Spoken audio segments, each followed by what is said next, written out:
Anyway, GP Media lagi buka paket tryout UTBK IPB. Benefitnya selain TO, kalian bisa dapetin ratusan soal prediksi, pembahasan video dan juga kelas online. Nah, mulai dari 25.000 kalian bisa langsung daftar di sini. Kalau kamu mau ikut UTBK IPB, yuk kerja di GP Media. Semangat! Dadah!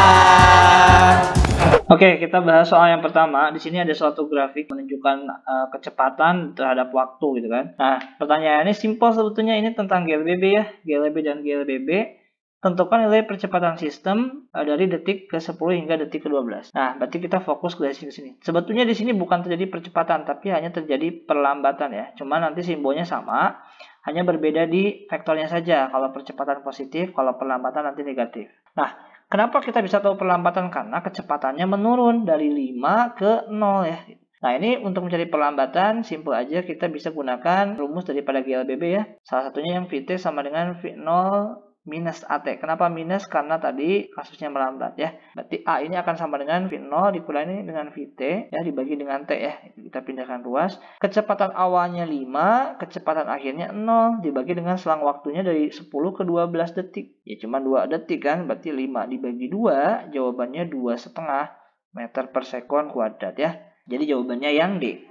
Oke, soal selanjutnya tentukan jarak total dari detik ke 0 sampai ke 12. Itu jarak totalnya. Nah, sebetulnya untuk mencari jarak itu ya kita bisa cari luas daerah di bawah garisnya ini semua. Nah, kalau kita lihat ini adalah luas daripada trapesium ya. Ini cara cepatnya ya. Bisa juga menggunakan konsep GLBB. Tapi kita cari dengan luas trapesium, yaitu sisi pertama ini 10 ditambah dengan sisi yang kedua ini 12 ya totalnya. Dibagi dengan 2 rumusnya ya. Nah, kemudian dikalikan dengan tingginya. Tinggi trapesiumnya ya ini 5 ya. Jadinya 12 dibagi 2, 11 dikali 5 adalah 55 meter ya. Gitu. Jadi jawabannya yang D. Oke, next. Soal selanjutnya, sebuah partikel bermasa 10 mg atau 10 pangkat min 3 gram ya, terapung di udara diam. Di sini ada kata-kata diam ya, berarti nanti menggunakan hukum Newton 1.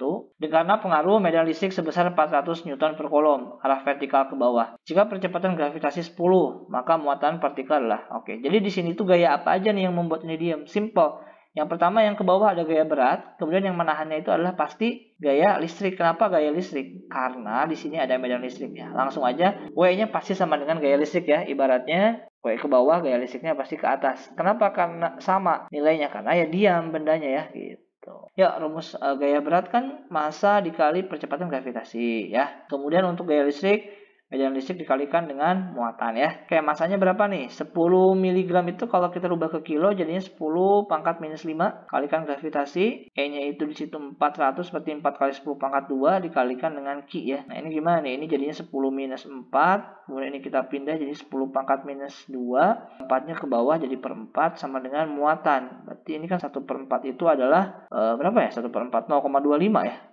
0,25 kali 10 pangkat minus 6. Oke, ini kan kolom. Nah, kalau kita rubah ke mikrokolom berarti 0,25 mikrokolom ya, gitu.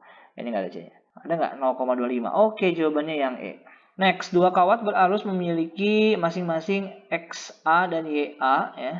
Ini arusnya X ampere, Y ampere.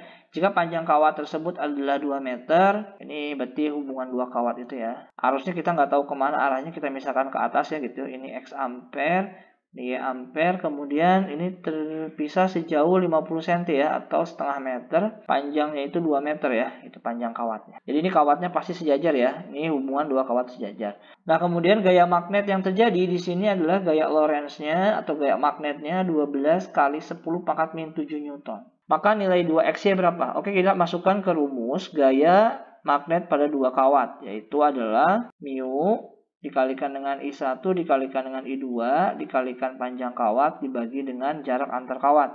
Berarti ini 12 kali 10 pangkat minus 7. Ingat mu itu permeabilitas 4pi kali 10 pangkat minus 7. Arus yang pertama itu X, kemudian ini Y. Panjang kawatnya 2 dibagi dengan 2pi setengah meter ya. Oke, ini kan dicoret aja ya. 2 bagi 2, pi dibagi pi. Ya, berarti tinggal berapa nih? Ini 10 pangkat min 7 juga tinggal dicoret. Berarti ini tinggal dipindah aja 4-nya ya. 12 per 4 sama dengan 2XY. Berarti 2XY-nya itu adalah 3 ya. Nah, 3 ampere kuadrat ya. Kenapa ampere kuadrat ya? Ini kan ampere sama ampere ya. Satuannya ampere kuadrat. Jadi jawabannya yang C. Oke, next. Sebuah katrol licin bergerak dengan momen inersia. Oke, jadi ini pokoknya ada katrol ya gitu ya. Dia bergerak licin.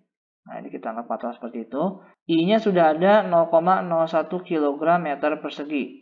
Kemudian pada katrol tersebut terdapat dua benda ya, dengan letak berlawanan kiri dan kanan yang dihubungkan dengan seutas tali ya. Tegangan tali berturut-turut 6 dan 2. Nah, kita nggak tahu yang mana yang 6, mana yang 2 ya. Misalkan ini 6, ini 2 pokoknya ya. Jika katrol berputar ya dengan percepatan sudut alfanya itu 5 radian per sekon, maka jari-jari katrolnya berapa senti? Nah, ini gampang aja ya. Jadi caranya itu adalah kita gunakan konsep daripada dinamika rotasi ya, di mana sigma torsinya sama dengan I dikalikan alfa. Nah, torsi itu sendiri adalah gaya dikalikan dengan lengan gaya, di mana lengan gayanya ini di sini kita anggap saja sebagai jari-jari katrol. Nah, ini ada dua gaya, ada 6 Newton dengan 2 Newton. Ini kan berlawanan ya. Yang satu menyebabkan katrolnya itu bergerak searah jarum jam, yang satu lagi menyebabkan katrol berlawanan dengan arah jarum jam. Nah, maka di sini kita tinggal selisihkan saja ya daripada si tegangannya atau gaya tegangannya. Jadi nanti T2 dikurangi T1 dikalikan dengan jari-jari. Kemudian momen inersianya 0,01, ininya 5 ya. Nah, maka ini tinggal diselisihkan saja ya. Diselisihkan jadinya 6 dikurangi 2 ya. Kemudian dikalikan dengan jari-jari, ini jadi 0,05. Berarti ini 4R sama dengan 0,05 ya. Berarti ini 0,05 tinggal dibagi 4. Berapa nih? Ya, ini kan masih meter. Untuk dikalikan ke senti, kita kali 100 cm per meter. Coret aja meternya, sorry yang dicoret. Jadinya berapa nih? 0,05 dikalikan dengan 100, jadinya 5 per 4 atau 1,25 cm ya. Jadi jawabannya adalah 1,25 cm. Oke, next ya. Di sini Ali mahasiswa UN sedang melakukan praktikum. Ia memiliki dua tabung identik A dan B. Mula-mula tabung A berisi gas pada suhu 27 derajat Celcius dan tekanan 1 atm. Kemudian Ali menghubungkan tabung B yang mula-mula kosong dengan tabung A dan dipanaskan hingga suhunya itu menjadi 147 derajat Celcius. Perbedaan tekanan antara kedua tabung pada keadaan akhir adalah 1,1 atm. Nah, tekanan pada tabung B pada kondisi akhir berapa? Oke.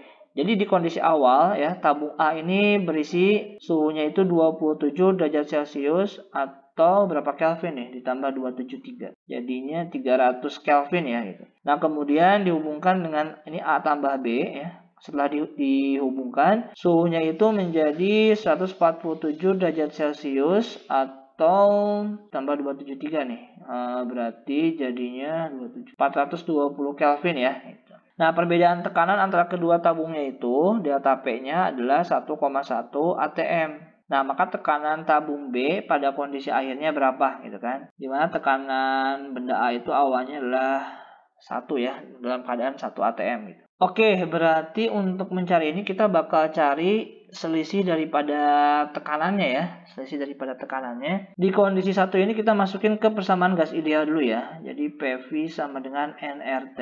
Nah, di sini apa namanya tekanannya itu 1 atm, berarti berapa pascal ya? 1 atm itu berarti 10 pangkat min 5 pascal ya. 1 atm itu setara 10 pangkat min 5 pascal. Jadi kita rubah dulu ke pascal.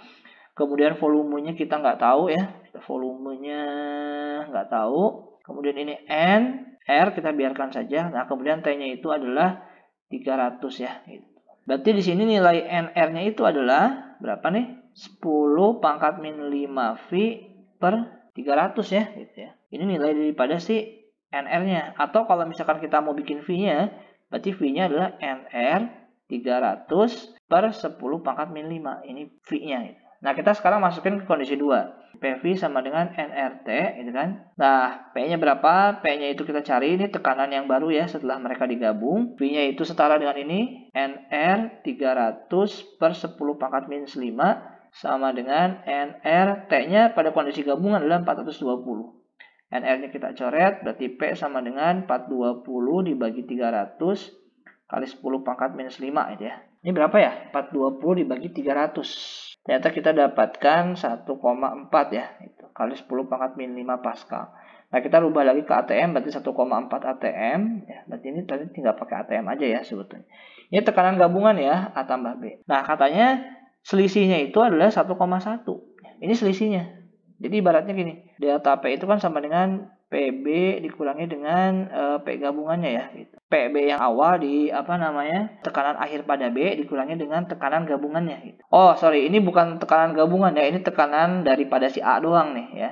Tekanan daripada si A setelah dihubungkan dengan B ya. Jadi suhunya doang yang naik nih gitu ya.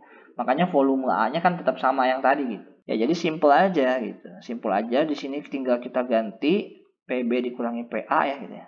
Delta P itu 1,1, kemudian di sini tekanan daripada si B-nya berapa?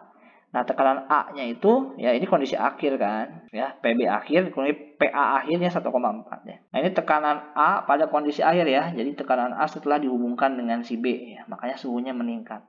Ya udah, berarti PB-nya berapa? Simpel kan? PB jadinya 1,1 ditambah 1,4 berarti jadinya 2,5 atm ya gitu. Ini tekanan daripada si B di kondisi akhir.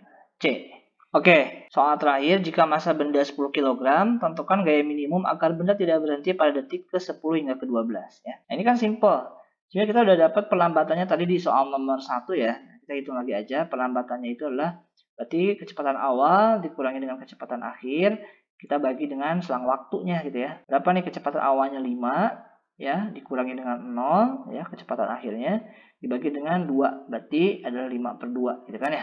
5/2 meter per sekon kuadrat. Nah, sekarang kita tinggal cari gaya minimum agar benda tidak berhenti. Ya udah, kita kalikan saja massa dengan perlambatannya ya. Kita balas perlambatan dengan nilai yang sama itu. Massanya 10, perlambatannya 5/2 gitu kan. Jadinya 50/2 adalah 25 Newton ya. So jawabannya adalah yang A.